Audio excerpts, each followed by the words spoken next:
Good afternoon, friends. This is Lindsay Cross, Government Relations Director with Florida Conservation Voters. We are about halfway through the legislative session up in Tallahassee. I'm coming to you from my home office in St. Petersburg, but I wanted to fill you in on what's been happening with MCORs, specifically some legislation around this. If you remember 2 years ago, back in 2019, we had the bill SB 7068 that created the MCORs toll roads program, the multi-use corridors of regional and economic significance. And if you've been following this issue, you know that that was a politically driven project to build potentially 330 new miles of toll roads through some of our best remaining natural and agricultural areas. Florida conservation voters and members and concerned Floridians around the state have been pushing to end this program because we know that it's bad for water, for wildlife, for rural communities, and for taxpayers. And that remains the same nearly 2 years later in 2021. Over a 15-month period, I attended the majority of the task force meetings for the 3 MCORS toll roads that were being hosted by the Florida Department of Environmental Protection, and shared concerns about the roads, the cost to our taxpayers and to our natural areas. Moving into the 2021 legislative session, we knew that budget concerns were going to be top of mind for all of our legislators, and that by repealing the MCORs, that was one of the best ways that we could preserve our taxpayer dollars and put it towards some of the true priorities that we have as a state right now, whether that's getting people back on their feet, helping to support their need for clean water and access to outdoors, healthcare and education. We know that Floridians around the state have been struggling, and putting between $10 and $30 billion of your taxpayer money into some unneeded and unwanted toll roads is not the right way to go. We were really excited to see some full repeal bills sponsored by some of our really forward-thinking lawmakers early in session. Those were Senate Bill 1030 and House Bill 763 by Senator Tina Polsky and Representative Ben Diamond. I was able to be part of a press conference about a month ago when they introduced this bill, and really think that it is the way that we need to go forward with the MCORs. That has not changed. Florida Conservation Voters is still supporting a full repeal of MCORs. And I did want to share specifically some things that have been happening on the Senate side and where we are within the full legislative session with repealing MCORs. So as I mentioned, those full repeal bills that would put the money back into our general revenue funds, that would allow our lawmakers to support Floridians in many ways that are necessary, has not been moving, but there is still time for discussion on those bills. In the past couple weeks, there's a bill that's actually moved very quickly, has passed all the way through the Senate floor, which is Senate Bill 100. That was sponsored by Transportation Chair Gail Harrell from the Stewart area. And Senate Bill 100 is something that we consider a partial repeal of MCORs. So I want to tell you a little bit about what the bill does and what the bill does not do, because there's been a lot of stories about it in the news lately. And there's some things that have been incorrect in how this bill has been reported on. No fault, I think, of some of the news outlets, but it is, it's a pretty nuanced bill. And those of us that have been just so intimately involved in this toll roads issue and pushing for a full repeal of MCORs, have been spending lots of time combing through the legislation, and wanted to share that all with you in some ways that you can continue to stay engaged in this fight to help us push forward a full repeal, meaning that we would have no new toll roads through these rural and natural areas in our state. Again, MCORs was envisioning, and this legislation is still on the books, envisioning a road that would go through the Everglades in South Florida from Naples and Collier County, that area, up to Polk County, Lakeland area. That is called the Suncoast Central Connector, Southwest Central Connector. Another road, the Suncoast Connector Corridor, which would go from Citrus County up to the Georgia border, and then a 4-county area envisioned through the Northern Turnpike extension. So those are the 3 bills in MCORS. In total, that could be 330 miles of new roads through some of these panther habitats, through springs areas, spring protection areas, aquifer recharge areas, some of our most critical natural areas in the state. So what SB 100 does is it repeals the legislation that created MCORS, SB 7068. It repeals the current Florida state statutes where the legislature has created the MCORS program.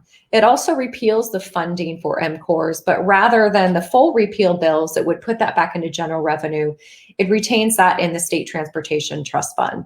And that's about $132 million a year. We've already spent about $135 million on this budget busting program. And as I mentioned, if the full MCORS program was to be completed by the statutory deadline of December 31st, 2030, it could cost our state and our taxpayers upwards of $30 billion. So going back to SB 100, it repeals the MCORS in state statute, but it retains that money in DOT's transportation budget.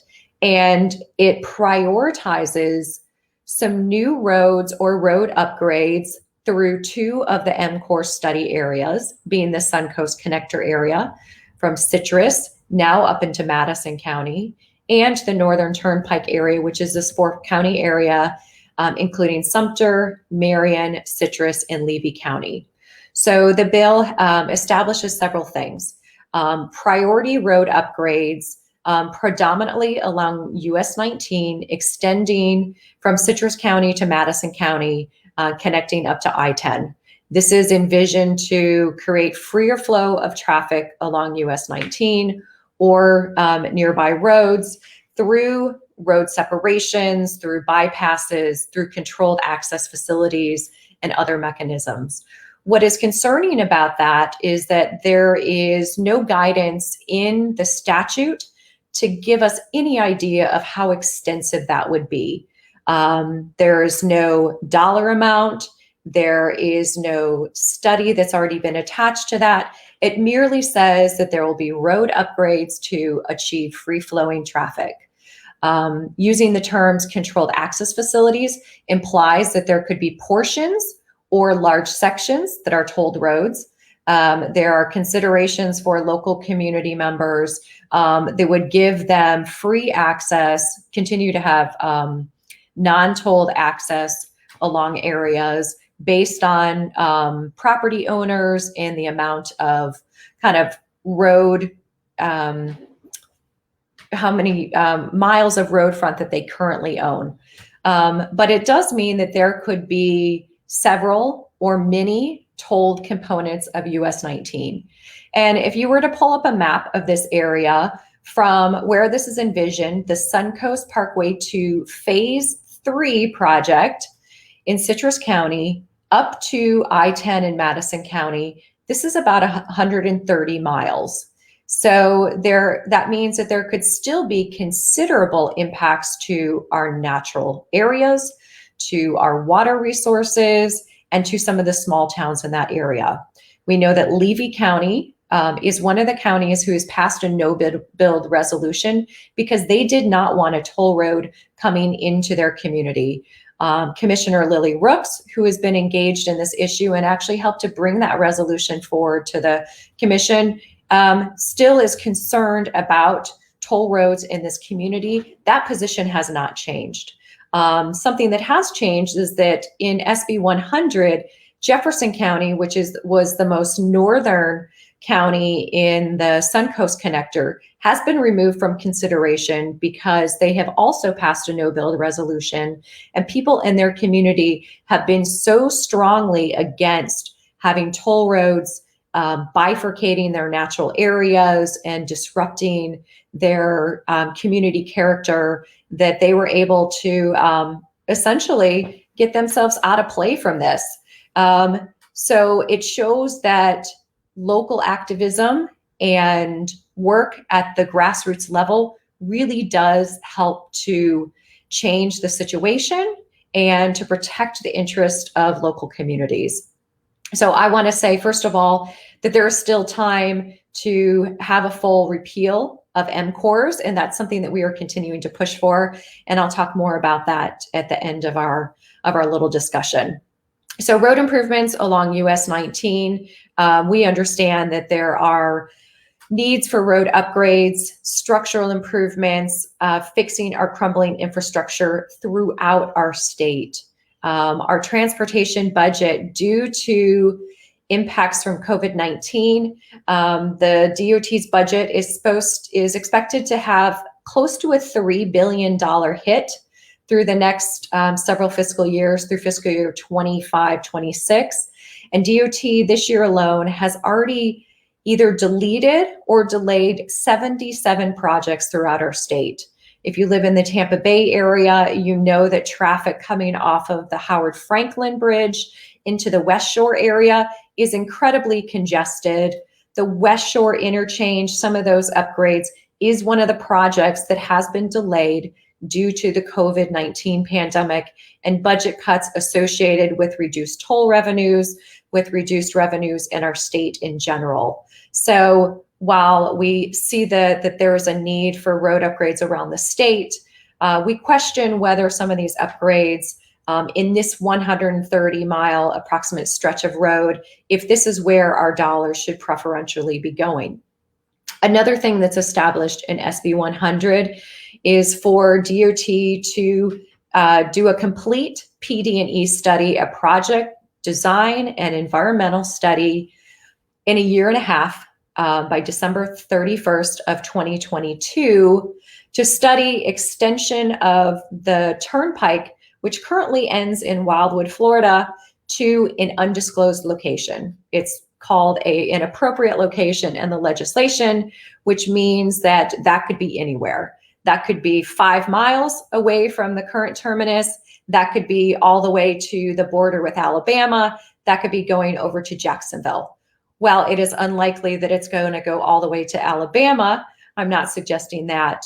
Having that type of language that is so open-ended means that we as taxpayers don't know what our money is going to. This is also an incredibly fast timeline for DOT to do a study like that in just over a year and a half. And again, is this where our priority should be for our transportation dollars in the state? If we were to take the turnpike from Wildwood and take it over to the Suncoast Parkway, which is one of the considerations, that would be essentially going through the Northern Turnpike extension footprint, which again encompasses Sumter, Marion, Citrus, and Levy County. There's been significant concern from Marion County about preserving their farmland areas. Levy County has passed a no-build resolution. So 2 of the counties have serious concerns about how new roads and especially new toll roads will impact the character of their community and their natural and agricultural areas. SB 100 really does nothing to allay those concerns because it puts back on the table the potential for an extension, which could be a new greenfield corridor, a new toll road extending from Wildwood to an undisclosed location. So we have concerns about that, again, from the standpoint of our natural resources. Within that 4-county area, approximately 40% of that area is in conservation. It includes more than 200 springs. So it is incredibly vital for protecting our water supply, for growing populations, and especially for our natural resources, for the fish and wildlife that depend on conservation voters like you to stand up against proposals that will damage one of the core values in our state, which is protecting our natural environment. Within that 4-county area, another 35% has been identified as critical areas for maintaining the Florida Wildlife Corridor, which envisions a corridor all the way throughout our state that allows animals like the Florida panther and the Florida black bear, and all of the other animals that rely on our native Florida habitats to move safely throughout the state.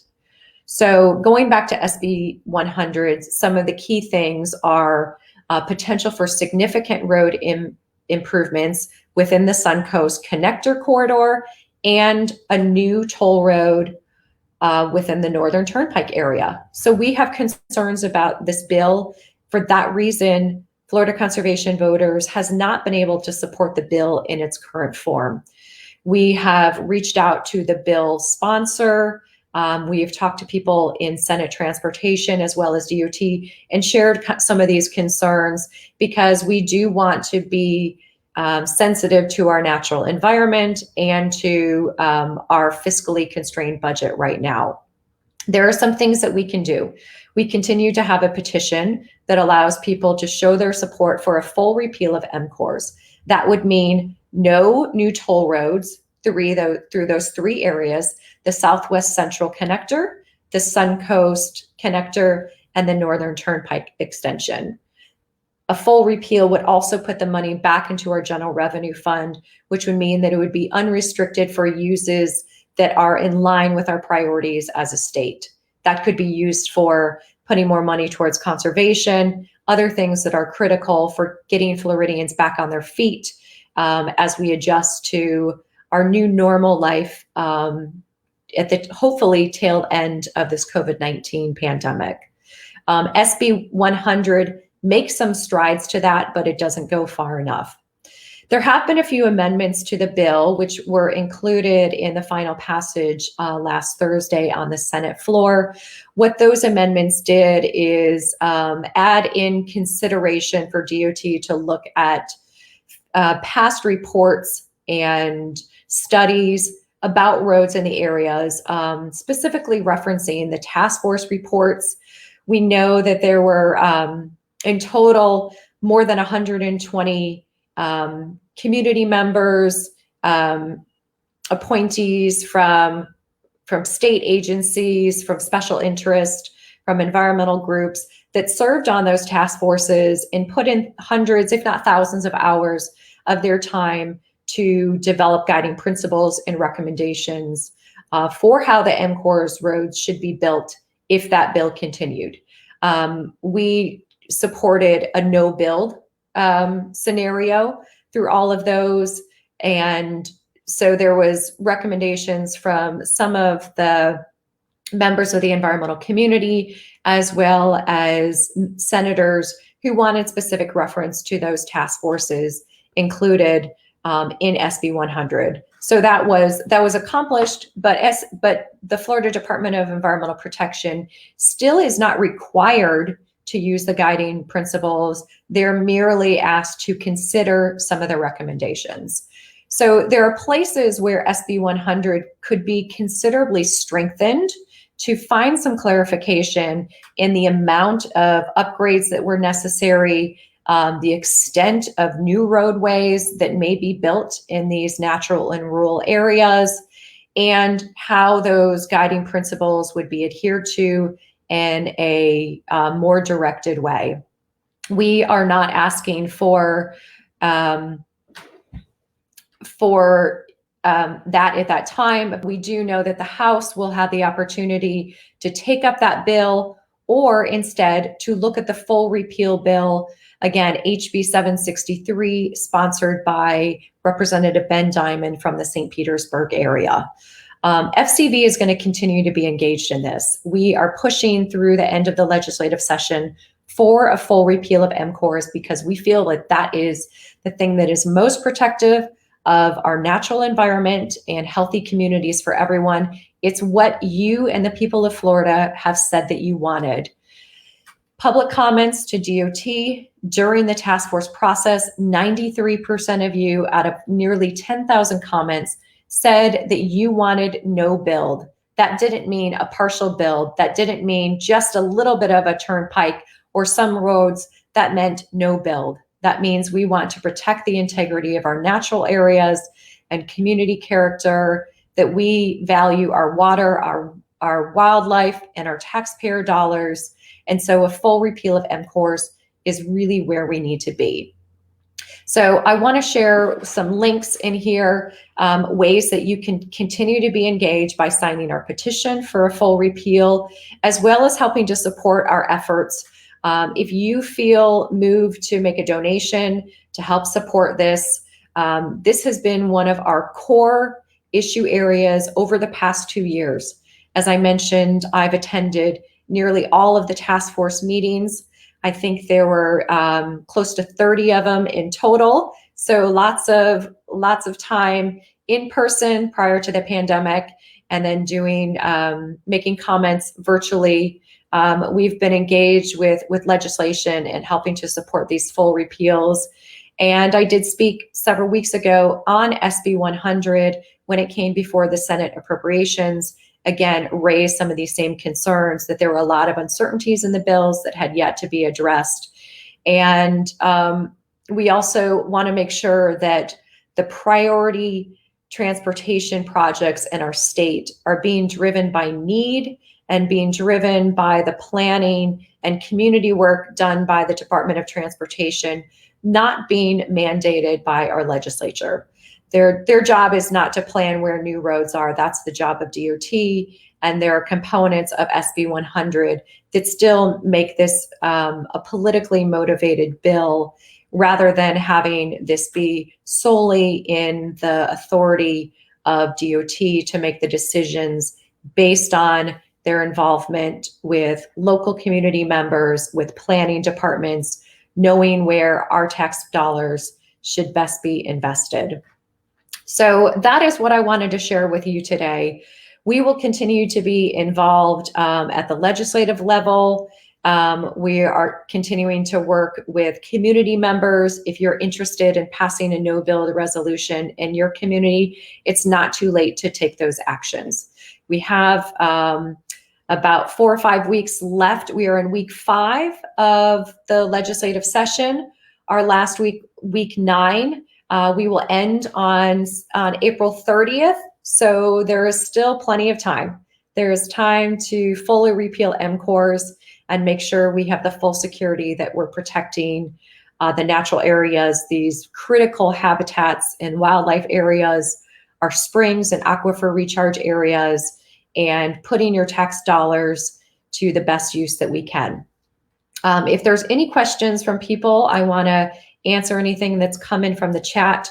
Also know that you can reach out to me through email. My email is lindsay@fcvoters.org. That's Lindsay spelled LINDSAY @fcvoters.org.